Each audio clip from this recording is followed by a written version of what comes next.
backed up every claim.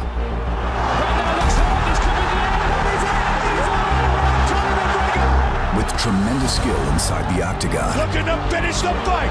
It is all over. In January, he earned his shot against featherweight champion Jose Aldo. That's it. It is all over. Conor McGregor stops Dennis Siver.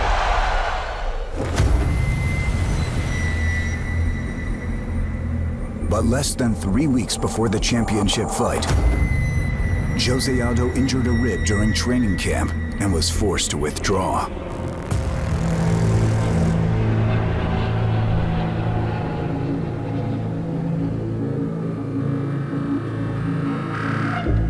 Perhaps Jose Aldo didn't want this fight. It definitely may whisper a few thoughts of fear on Jose's part. I've no doubt he's questioning himself, but I am here. July 11th, I'll be there.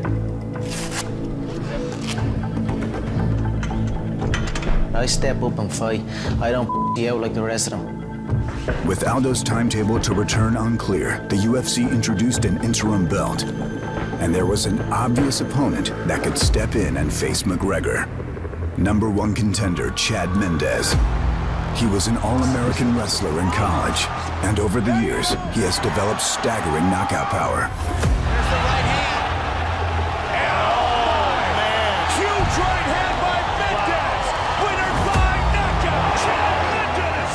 4 straight knockout victory. Mendes has only lost to one man, Jose Aldo, and in their October contest, took the Brazilian to the brink of defeat. Aldo down for a moment. Mendes strikes first. And again. Oh, nice combination there from Mendes again. But for Conor McGregor, the last-minute change in opponent made no difference. If you can lay claim that you are #1, then it should not matter who is standing across from you on the night. I said one by one I will take every single one of them out, whether it is Chad first and Jose next, or Jose now and Chad next. I will get every single one of them. I said I would do that, and I will do that. Billy Shank. Wild Pig. What's up, dude? How you doing? Good. I knew from the beginning that there's always a chance, any fight really, that there's a chance that somebody's gonna get injured. I live a healthy lifestyle, try not to get too far out of shape ever. We just got to TJ's house. I'm about to jump in the hyperbaric chamber. TJ just got out of it. Not very much time, before the fight. So, any advantage we can get, we're gonna jump on it. And, we're training hard. So, this is great for recovery, and I need that right now. Ended up meeting with Dana in Vegas, and basically told me, Aldo's injured. Think you can make weight in a couple weeks? And I said, hell yeah, let's do it. I've trained with guys that are world champions. I trained with guys that fought for the title many times, and Conor's never fought a guy that knows he's the baddest man on the planet. I have that mentality. He's the guy that should be the champion in my mind. If it's that close for him to beat Aldo, and he's the guy.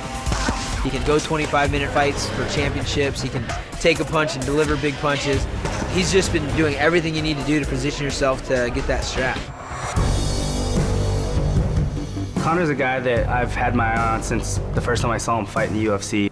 I could tell with his mouth, eventually he was going to be up there at the top. Every time I say I'm going to do something, I go and do it. Conor thinks he's God's gift to the earth. It just takes one clean connection from me and it's done. I knew as soon as we started going back and forth through, the media. I will take that belt from Jose and I will come back hunting for your little midget head. This is going to be a guy that I'm going to love to punch in the face. I've seen past fights where he's lost, get submitted, he'll tap. He's got that quit in him. Chad's a little twerp. He's a little short-ass 5'2" bantamweight that's running his mouth. You have an 8-inch reach advantage on him. I will tower over him. So I would maul Chad. It will be a nice feeling to shut him down and walk him down and bust him up bad. I look forward to having him on the back foot, having him cowering. He can say what he wants, he can do what he wants. It's not going to bother me at all. When we step in that octagon, I'm going to be looking to rip his head off.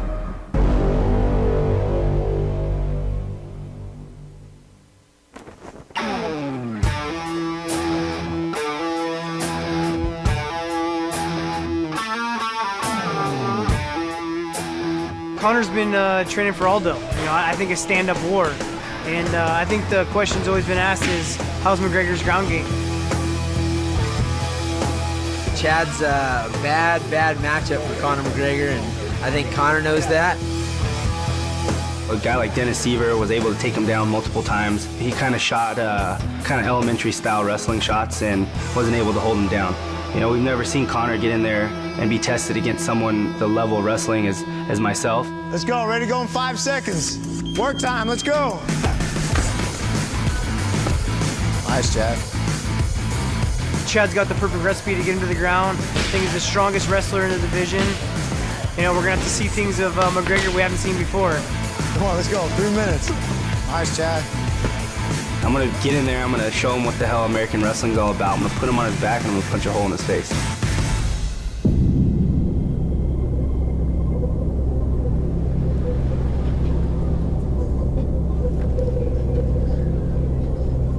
I don't care about where Chad's focus is. I'm going in there with complete confidence in my ability to shut any opponent they put in front of me down. Okay, trade fives, clinching ground. 5 minutes, off you go. People will definitely understand the presence that Conor brings in when, you know, he finally faces this wrestler. Conor is really hard to take down. Even if you take him down, he's very good at getting up. And Conor's pressure on the feet is something else. If you haven't experienced it, you're gonna have some serious trouble. Aldo could have come out and just wrestled for 5 rounds. Mendes could come out and kickbox for 5 rounds. It's an MMA fight. He's prepared for any opponent, any style, anywhere it goes. He's gonna hit a brick wall. I have finished people in the clinch. I have finished people who've been working to take me down. I have finishing shots from everywhere. On time. Good job, bro. With UFC 189 looming, the fight between Mendes and McGregor has become about more than winning UFC gold. For Conor McGregor, it's about answering the wrestler question emphatically and making a statement out of his opponent. I look forward to sending him packing, sending him to 135. I'm gonna go at him with every shot I have in the book and really put pressure on him and break him down and show that he is not in my league. This is the wrong division for him. I actually think Chad would be a much easier fight than Jose Aldo. I think it'd be a walk in the park for Conor. I'm too precise. When I throw, I hit. And when I hit, they fall.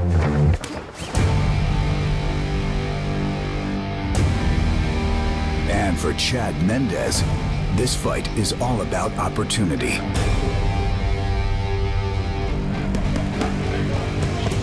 For some, taking the biggest fight of your career on 2.5 weeks' notice could be daunting. But for Mendes, he couldn't be happier. You know, I didn't have to go through an entire camp of listening to his banner and just all the trash talking. It's perfect for me. I get to get in there last minute, beat the crap out of Conor McGregor, and get a belt. UFC 189's co-main event features the world welterweight title fight between 25-year-old phenom Rory McDonald and freshly minted welterweight champ Robbie Lawler, whose 2014 was nothing short of incredible.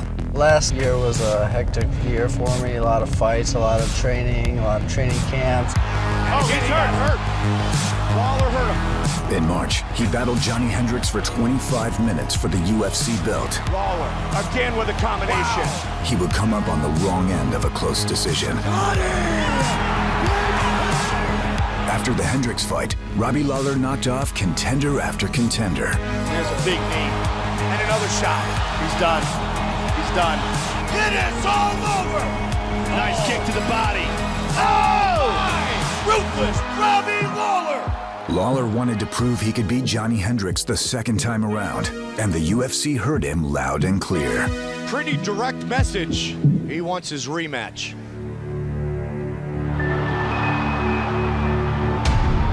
We just figured Johnny didn't want to stand up with me after that first fight. Let's get things started. Big knee to the body by Robbie Lawler. He's going for it early. Oh! Front kick to the face. I was just more seasoned. I fought him once. Oh! And kick again. I had 2 other fights since that fight. Lawler looking for the finish. Vicious attack by Lawler. Lawler wants the knockout. Vicious Big shot to the body. And another. Hendricks is in trouble. What a finish for Robbie Lawler.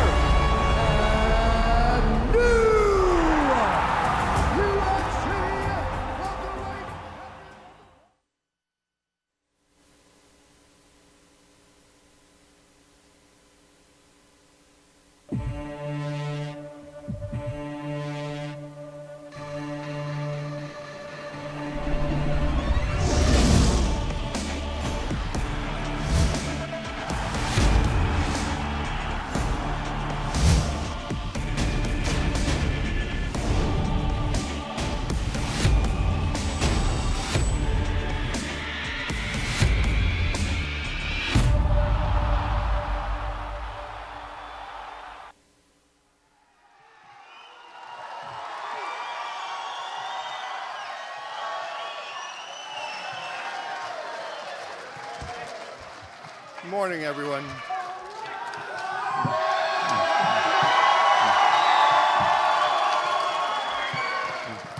On behalf of the MGM Resorts family, I'd like to welcome the media, the fighters, and our partners at UFC to the MGM Grand. This weekend will be one for the ages as we close International Fight Week with 2 fantastic championship battles. The UFC 189 event promises to be extraordinary, with Conor McGregor battling Chad Mendes for the interim featherweight title. In addition, fans will watch champion Robbie Lawler as he makes his first title defense against Rory McDonald in the co-main event. I'd like to extend a special thanks to Frank and Lorenzo Fertitta, Dana White, and the UFC staff, Bob Bennett of the Nevada State Athletic Commission. And once again, thanks for being here. We look forward to seeing you Saturday night. And now I'd like to introduce Dave Scholler to the podium. Thank you very much.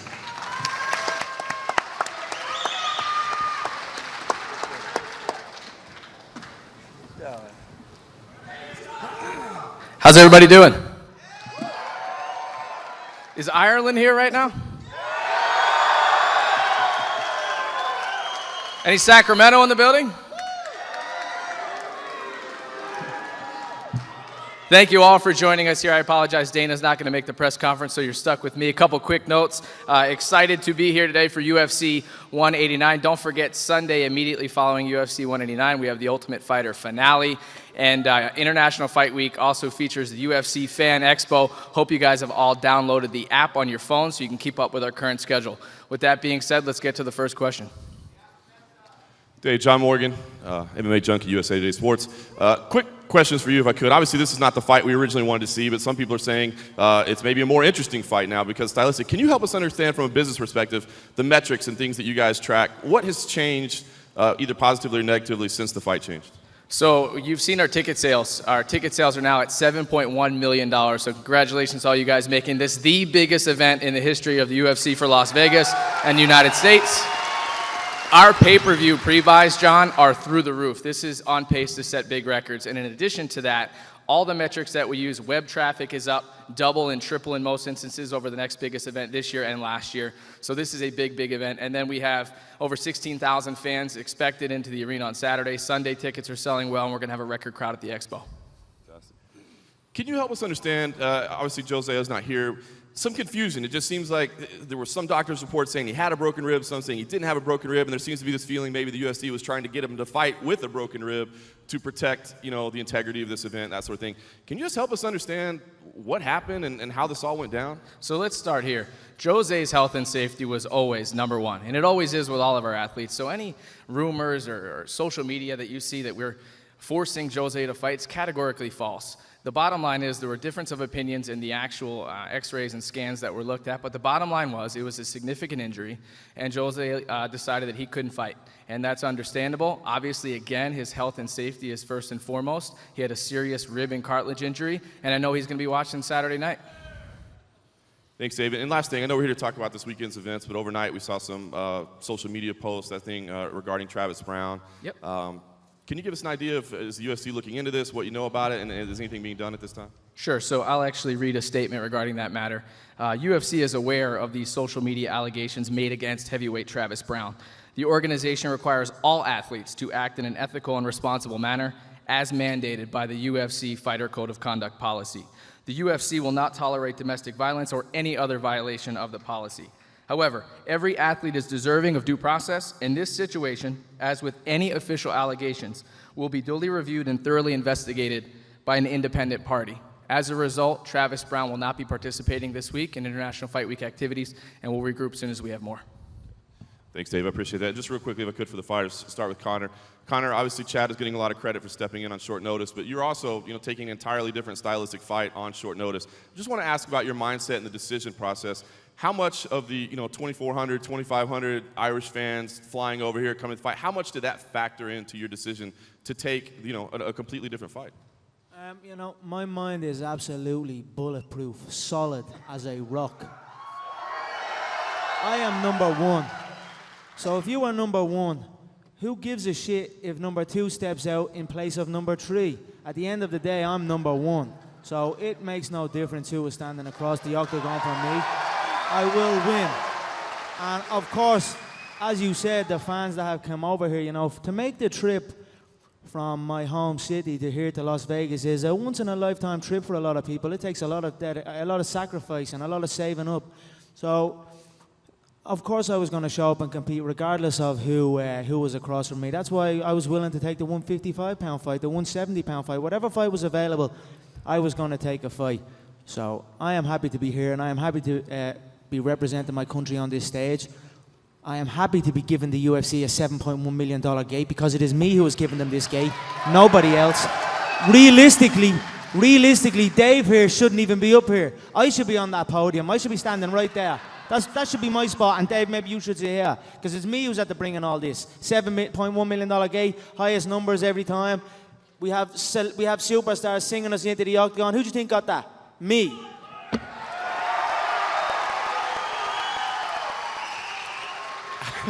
And just last question I have, Chad, I want to ask you, you admitted that you'd been scouting Conor from day one. The minute you got in, you said you knew we were going to have this fight.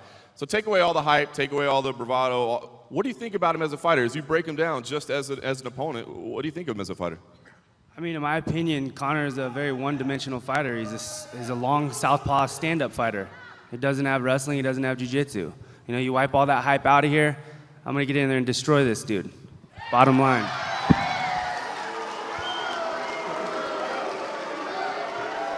Simon Head from the Sun newspaper in England. Conor, just how proud are you to be looking out at this crowd right now? Predominantly Irish fans supporting you. I believe there's going to be probably 10,000 or more coming over and filling Vegas for fight night. How proud does that make you as an Irishman? I am extremely proud of where I come from, and I am extremely proud that I'm representing my nation on this stage.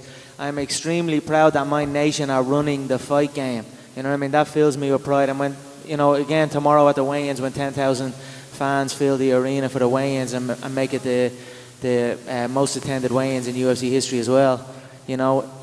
All of these accolades fill me with pride. So I'm looking to go in there and represent my nation and fight with pride. And I'm going to kill this man across from me.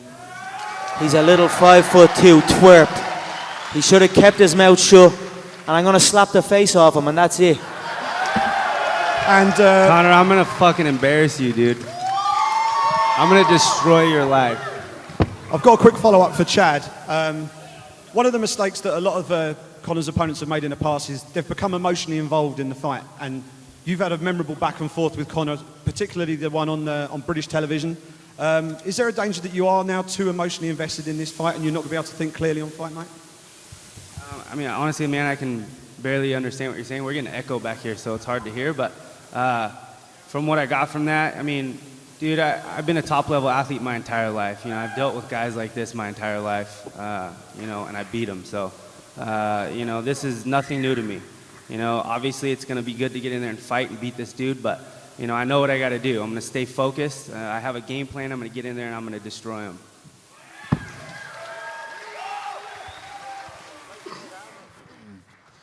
Question for Conor here. This is Ariel Helwani. Conor's, thank you. Since that fight against Dennis Seaver in Boston, it's pretty much been a foregone conclusion that you were going to fight around the summertime, and we all thought it was going to be Aldo. You did this unbelievable world tour. I mean, I would guess you've done more media leading up to a fight than any other UFC fighter. It would have been you and Aldo, but unfortunately he's not here.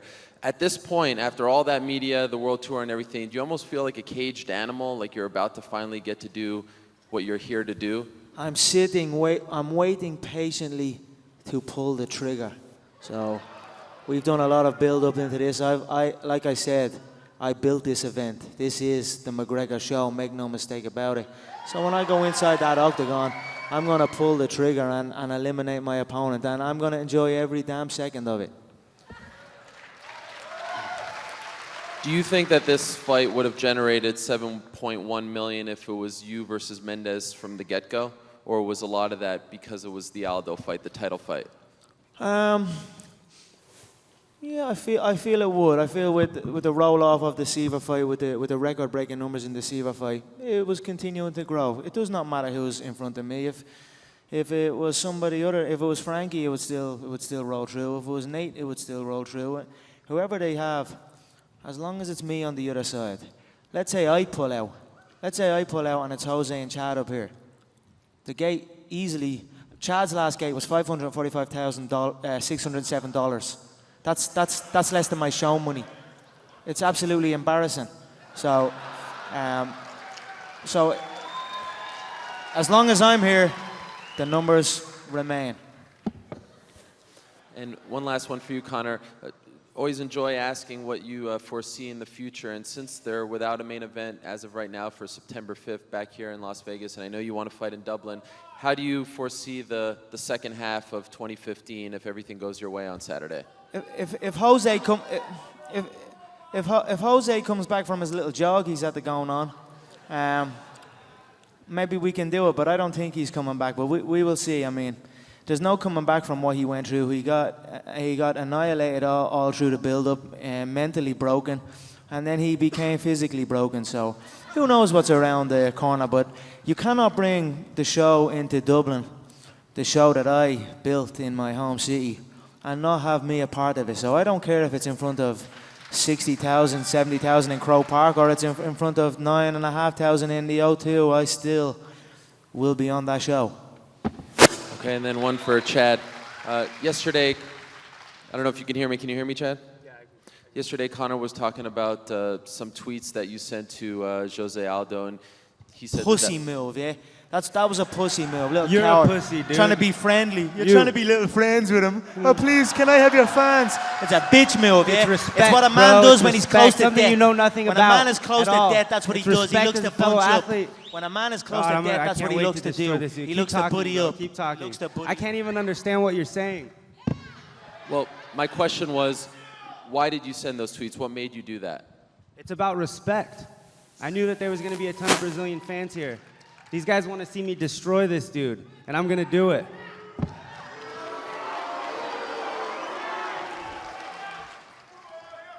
Ron, go ahead.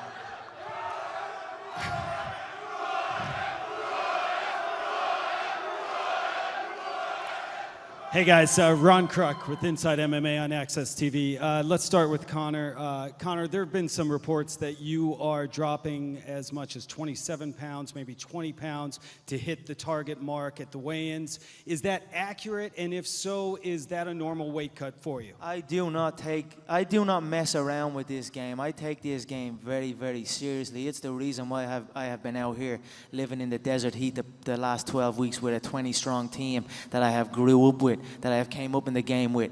I don't mess around with this game. My weight is on point. I will be 145 like I am every single time, and I will be an absolute monster inside that octagon. You know, he's too small. He's too small. It's as simple as that. The power to go along with the precision will absolutely demolish him. You're cutting too much weight. He has a few scrambles in him, and then he will break. Then I'm going to pick him apart. Chad, I'll let you respond. It seems you had something to say, Chad. He said he looks scrawny. He's cutting too much weight. He's skinny. I'm gonna destroy this dude. Chad, with that said, you can hear the fans are definitely behind on Conor. Are you kind of embracing this role as maybe, you know, the underdog and the guy that the fans are, it seems like, at least cheering against? And I never pay attention to who's the underdog, betting wise, all that bullshit. I mean, this is a competition for me. This is what I love to do. I live for this shit. So getting in there, competing against anybody, I don't care who it is, this is what I love to do. And, you know, this is awesome to be able to be a part of a card that's going to be the biggest UFC fight card in the history of the UFC. So, man, this is a dream come true for me. A quick question for Rory McDonald. Rory, do you feel that you won that first fight with Robbie Lawler? And also, what did you take away from that first experience that will help you in the rematch? It was a close fight, but you know, I think the knockdown in the third round pretty much sealed the deal that Robbie was going to get the decision. I walked away with a lot. You know, it remotivated me, most importantly. You know, refocused me on mixed martial arts, and you know, since then I've been on a roll with 3 good wins against some top contenders, and it's given me confidence going into this next fight. And then finally, one for the champ, Robbie Lawler. Robbie, will you just talk about your mindset coming into your first UFC title defense and coming in as an underdog? I'm not really worried about being an underdog. That's not what I concentrate on. I'm focused on just business at hand, going out there and destroying Rory. He's a heck of an opponent, really good opponent, but I'm focused. I've had a great training camp, and I can't wait to showcase my skills.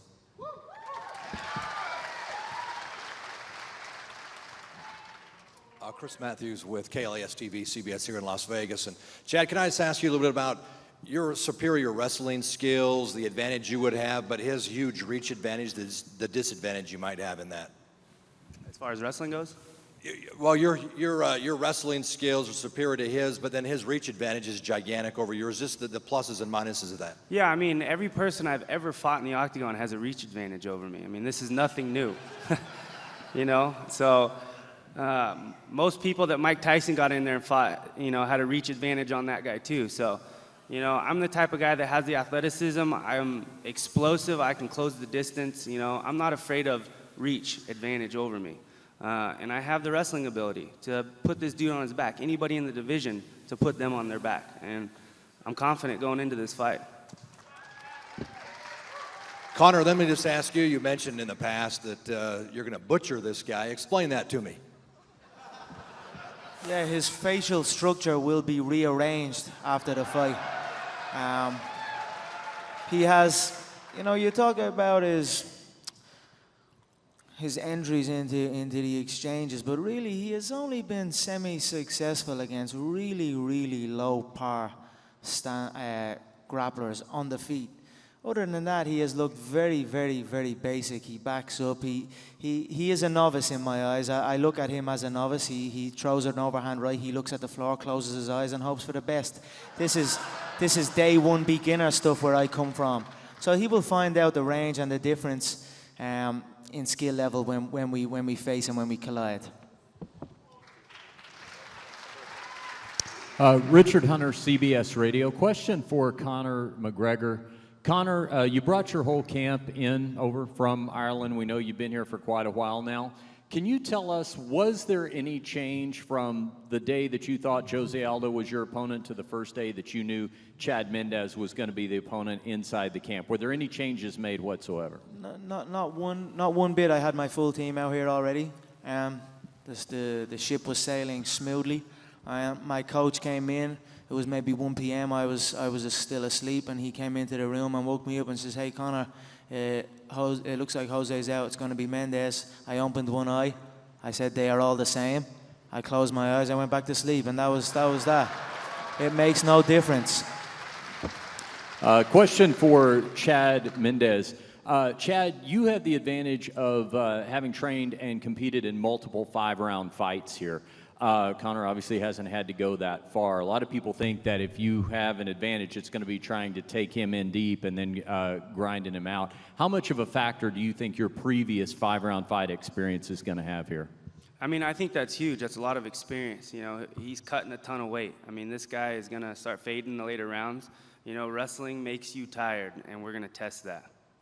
And finally, question for Dave Schaller. Dave, can you clarify in terms of the Ultimate Fighter finale fight tomorrow night? It's $300,000 still left on the table, or up for grabs Sunday night rather. And how is the winner compensated for that? Do we know how much of that they're getting? How is that $300,000 broken up? So I don't have those, but you can ask me afterwards. I'll get you the information. Okay. They'll both be compensated, and it's going to be one hell of a fight.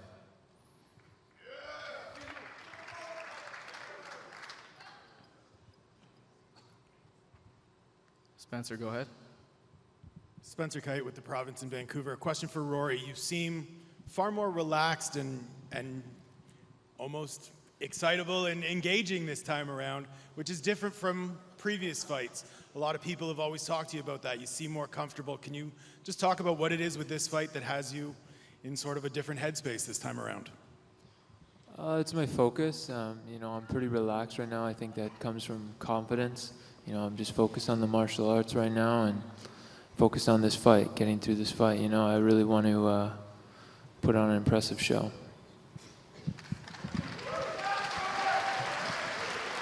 And for Jake, if I could, Jake, you got a bounce-back victory against Josh Koscheck. You guys are up there. We may as well ask you some questions.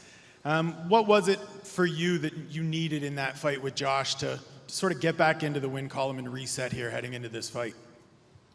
You know, for me, I really needed to just become more uncivilized and when I fight, and kind of separate the juggernaut and really let it out there. So, you know, with going into the fight, I knew, no question, I have everything what it takes to win, and as well as I do on Sunday.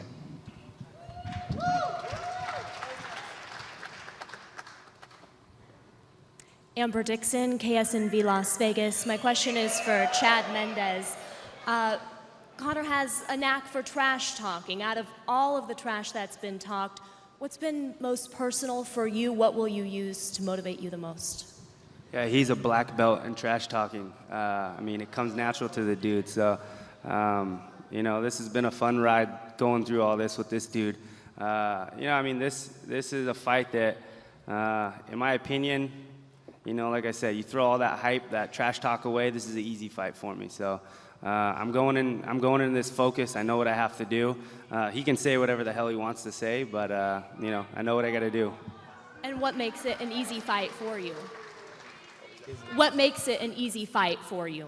I mean, he's a one-dimensional fighter. He's a stand-up fighter. That's it, bottom line. I mean, he doesn't have anything else. You know, I'm more well-rounded. I have power. I can put people to sleep on their feet. I can take you down and beat a hole in your face, and I can submit you. What else can he do? And Conor, what would your response to that be? He will do absolutely none of those things. Not one little bit of a thing. He's a rookie. He's a novice in my eyes. He's a white belt on the mat. He has no, in the grappling exchanges, he will learn as well, and then panic will set in, and then he will cower like a little girl and begin his run. But I will catch him. And the last Perfect. question. Keep thinking that, dude. Keep thinking that. The last question for you, Conor. Can you describe the significance of this fight for your country? It's a monumental occasion for myself, my team, who have been with me since day one, my country. We are running the fight game now. You know what I mean? The Fighting Irish is back, so it's a historic moment. Go ahead, Dwayne. Thanks, Dave. This is for Hyder. Dwayne Finley from Bleacher Report. You had a lot of hype coming into this, a lot of buzz building up into this tough finale that you made. What does this moment mean? What will this fight mean on Sunday for your career, and what can come next? This fight represents all the blood, sweat, and tears, all the hard work that I put in, the years that I put in, the injuries. You know, the 3 fights that I put in 16 days. This is, for me, this is my opportunity to go out there and put that final nail in the coffin, show them what I'm all about, and go out there and break them. And the next question is for Jake. Congratulations on the addition to your family. Thank you. Thank you. So, with that said, how does that change things now in your career? What you're fighting for now that you're a dad, moving forward in this big fight against Steven? What's that kind of mean for you right now? It's been life-changing. It's very uplifting. I'm here for business. I'm extremely focused. I've had a lot of high-profile fights. I've been up here. I'm comfortable. So, Sunday, without a question, I'll get my hand raised, whatever it takes. Hi guys, Karen Bryant for MMA Heat. Question for you. Thank you, Spencer.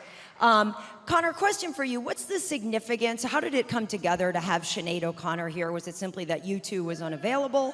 Have you always been a fan of hers? Is she a fan of yours? How did that come together? I love Sinead O'Connor's. I love Sinead O'Connor. I'm a big fan of Sinead. She is a passionate woman. Her voice is. She has a beautiful voice, and it's eerily symbolic of war. So for as long as my career, I've been coming out to Sinead, and now we get to do it live. So it's going to be a phenomenal occasion. It's going to be a bear pit inside that MGM Grand. It's going to be 16,000 Irish strong, and he will face a bear inside that octagon. So I am extremely excited about this moment. I have built this, and I'm going to go in and I'm going to relish it and dominate.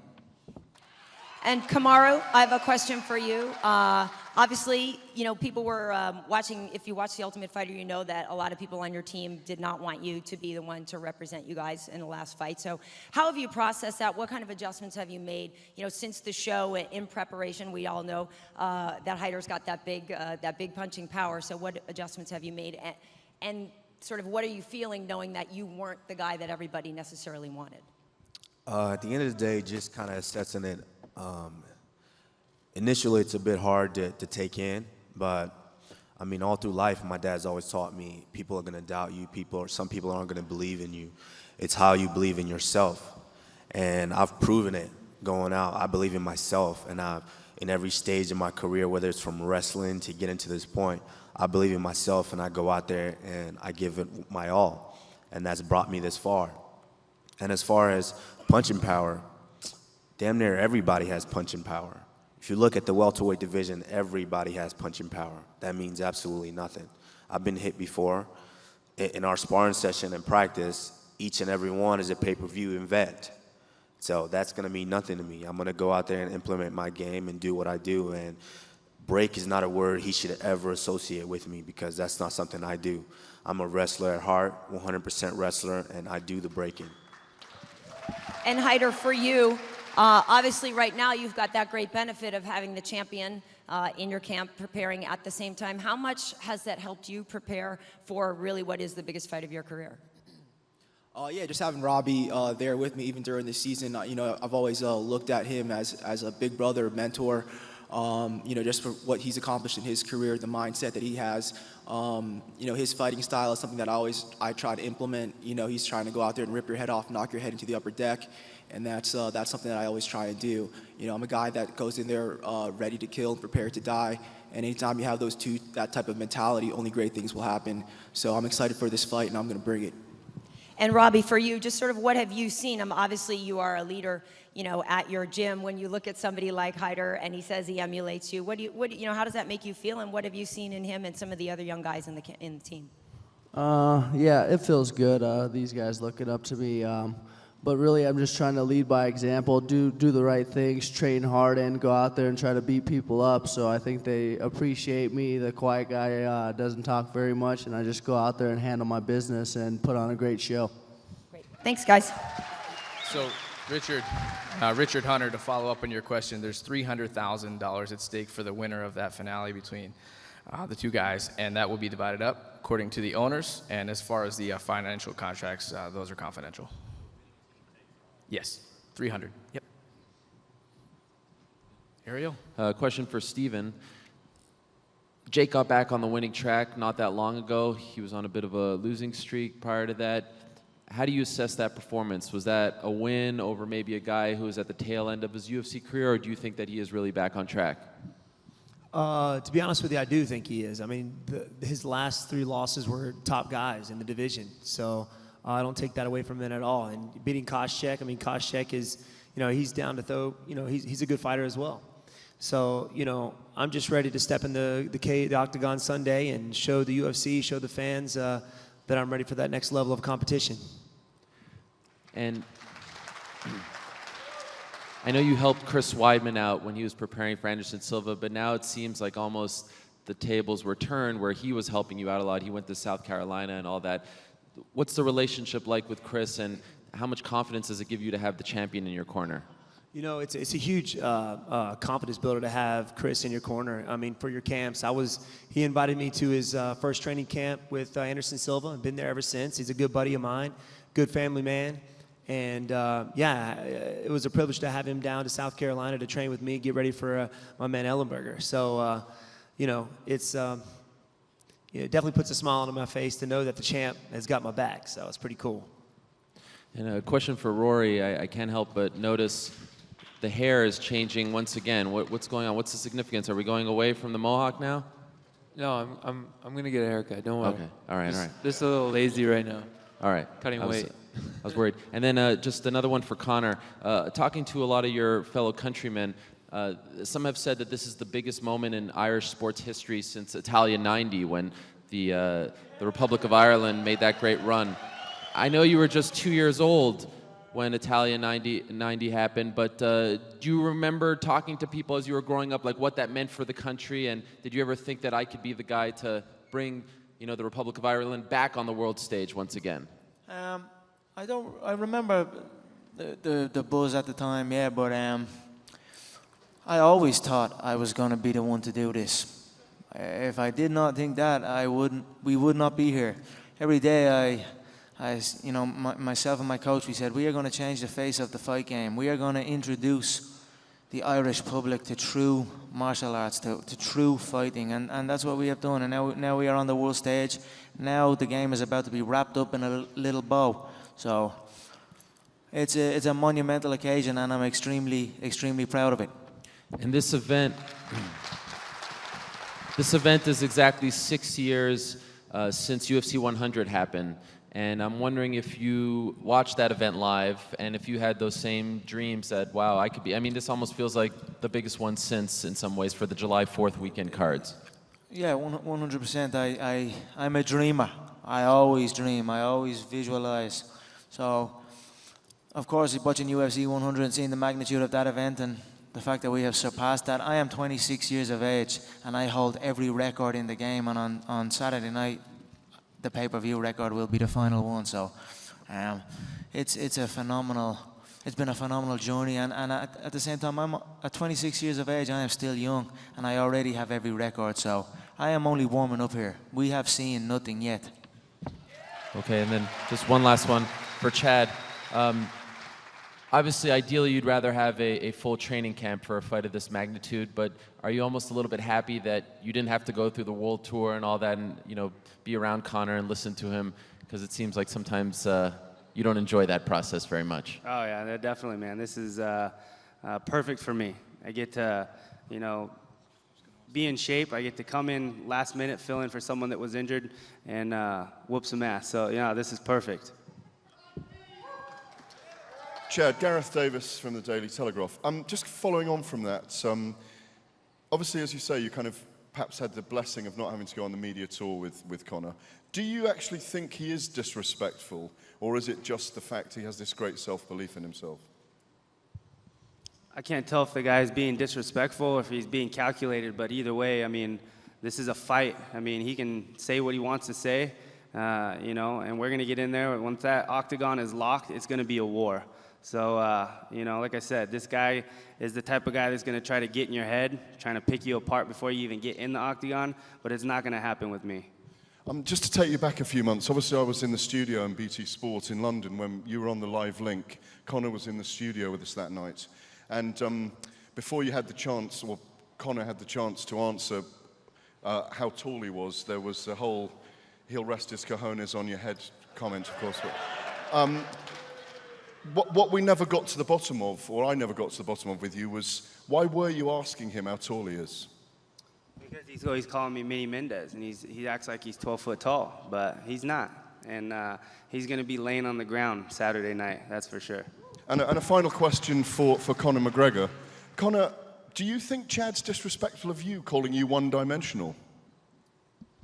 No, not particularly, no. I think every athlete must have things that they go to believe in and to enter the contest, but he knows himself, and he will know that he is in over his head. It's as simple as that. The first exchange, he will know. All right, guys, we're going to take a couple more media questions and a handful of questions from the fans as well. Hi, I'm Anna Laurel with ABC 11. This question, we'll start with Chad Mendes. You've seen Conor fight 5 times in the UFC now. What holes have you found in his game? Obviously, I'm not going to talk about that right now.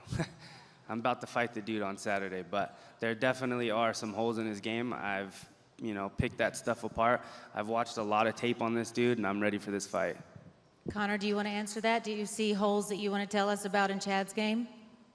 I have been pretty vocal about Chad's game. I feel he is a novice on the feet. He swings the overhand, looks at the floor, closes his eyes, hopes for the best.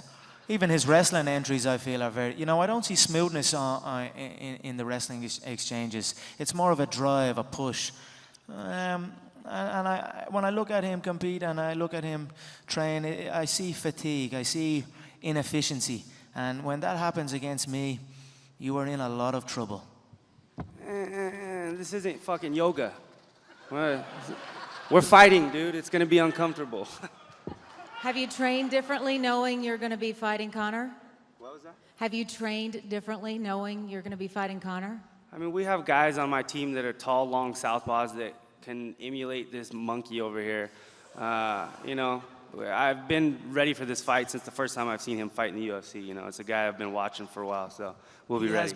He has been sweating me since I arrived in the promotion, as has the whole division. I can't As soon understand as I you. came on the scene, everybody started preparing to fight me because they knew the king is I coming. can't understand you.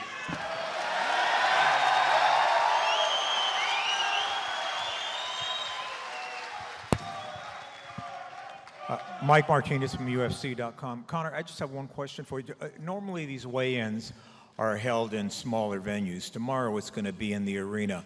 What kind of Irish crowd do you expect there? And do you have anything planned for the stare-down with Chad?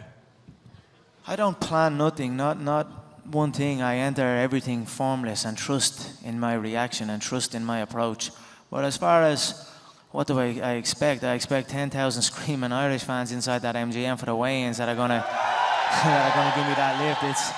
It's gonna be a phenomenal weekend for the Irish, for the UFC, and for myself. So I am looking forward to it. I'm gonna relish every moment of it. And that's it. I love this life. So to follow up on that, we are configuring tomorrow's arena at MGM Grand Garden Arena to set the record for UFC weigh-in attendance, so we need all you guys there. We're going to try to set another record this weekend with the largest UFC weigh-in in history, so hope to see you guys there. I guess I got the last question. So I'd like to, number one, ask Dave, and then open it up for the entire panel. Of course, it's a massive week here in Vegas, UFC 189, the Fan Expo, and also the Hall of Fame inductions. And for us at Inside MMA, it's very meaningful as we are inducting our own Boss Rutan. He's going into the Hall of Fame. So we're very excited about that. Dave, could you first comment about Boss's induction? And then I'd just like to open up for anyone that has a comment about Boss and what they meant to him or a favorite story.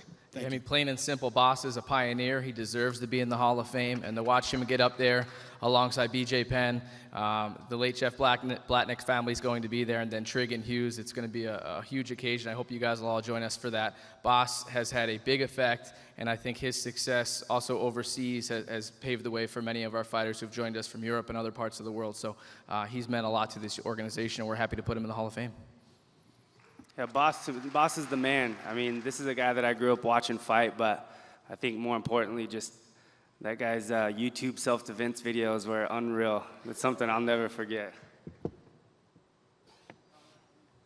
Ross is an absolute legend of the game, a European that went and done it. You know, he changed the approach, he changed the styles, and he's an absolute animal. I've met the man many times. He's a great man, and he deserves to be in the Hall of Fame, 100%.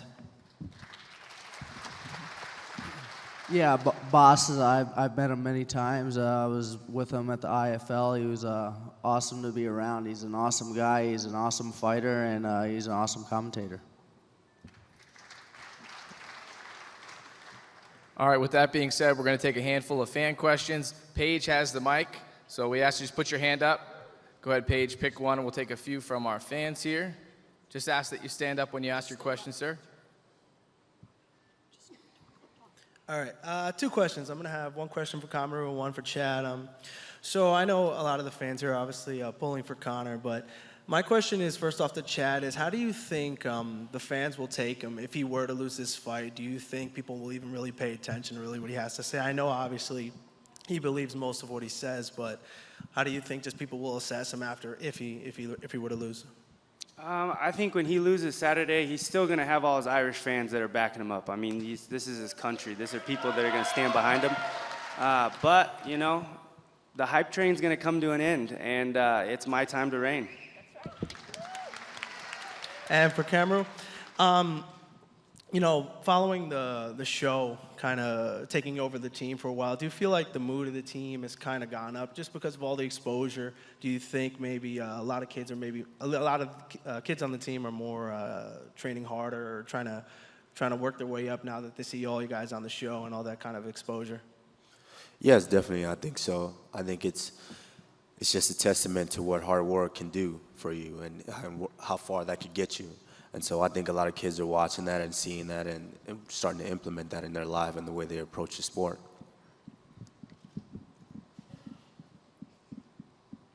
You're up, sir. Hi, for Rory, just fans from South Africa. What is your longer-term plan once you win the title this weekend? What's your longer-term plan for the future?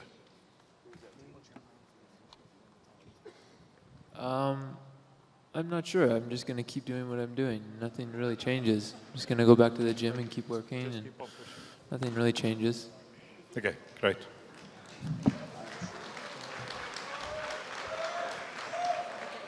Okay.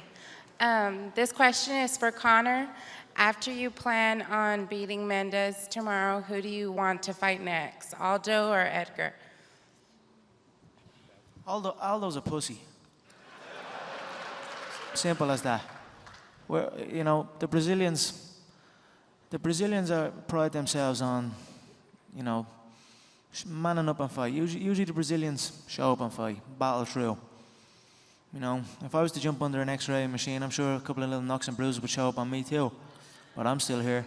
So, it's the fight everyone wants. It's the fight we work towards. So, if he comes back from his jog, we will consider. But it will be on my terms.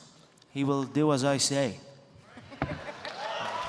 So, Paige, we're going to take those few folks there, then we're going to move up there and move over here, and we'll wrap it up, okay? So we'll take the last ones there. Conor, as an Irish Canadian, I know that you're going to win knockout of the night. So do you see a fight of the night between Rory and Robbie? And who do you got there? Because I need to lay some money. I feel I will take the knockout of the night most certainly. The Robbie and Rory fight, both very skilled mixed martial artists, veterans of the game. It was a razor close fight the last time. I think the championship rounds will be in effect here. I think it's going to be a back and forth fight all the way to the finish. I think whoever wants it more will take it. So it's going to be a phenomenal contest, and I look forward to watching it. So you're going to let them have fight of the night then? Sorry? You're going to let them have the fight of the night? I don't really look for fight of the night because for me, fight of the night, the contest must be close. I dominate, so I take performance of the night.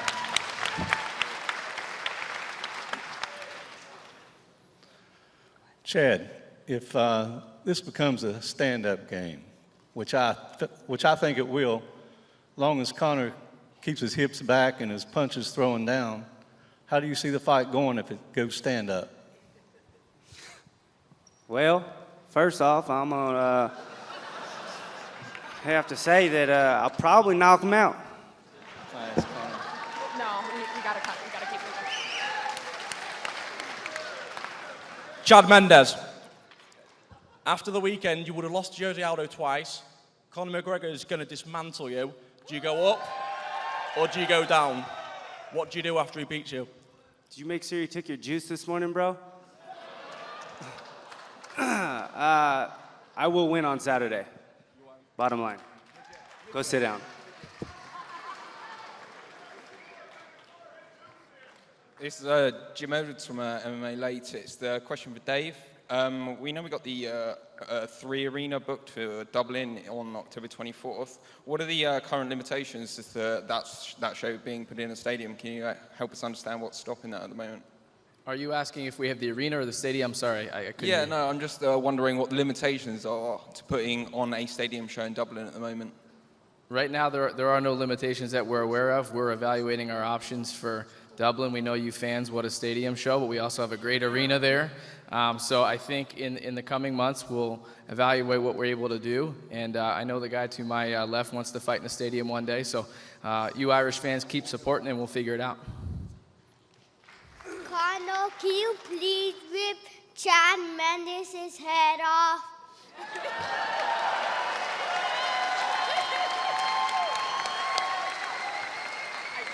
Oh, thank you. I don't know if I can top that, but this question is for Chad Mendes and Conor McGregor. Based off of both of your flexibility and a recent interview with Conan O'Brien, who do you think has a better sex life? I mean, I know my sex life is great. I can't speak for Connor. My sex life is phenomenal. Paige, we're going to take 2 from up there and then 2 down here and then wrap this thing up, okay? Fans up in the balcony area here.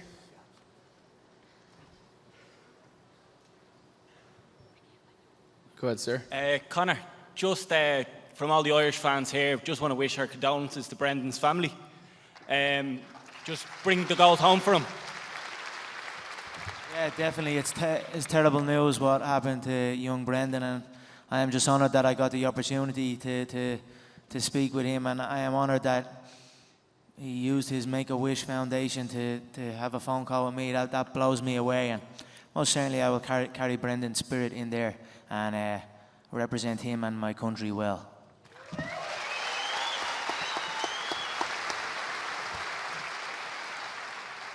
This question's for Mr. Schaller. It's in regards to UFC matchmaking. Between the year 2012 to recently, we've seen a lot of injuries that affect main events and co-main events.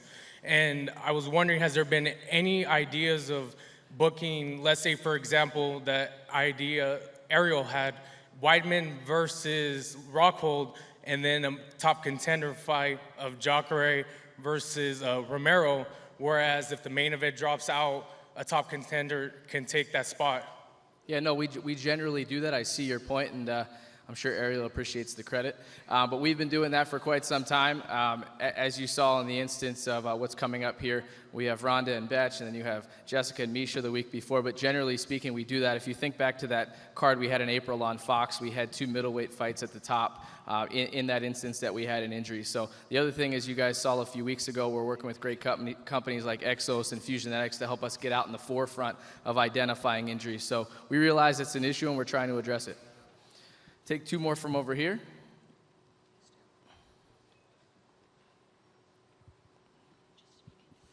Conor, just for fun, Mandinka or nothing compares to you? Sorry, one more time? Just for fun, Mandinka or nothing compares to you? Sinead O'Connor song. Of them two, I'd say nothing compares to you. It's a classic, eh? Conor, as a Southern California native, I saw you were living in Southern California. Would you ever be open to fighting in Los Angeles? Yeah, I will fight. I would fight anywhere, you know. If I'm being honest, I feel Dublin, Vegas, they are my 2 locations for my career. But we will see. But I am open, and we will see what presents itself. Thank you.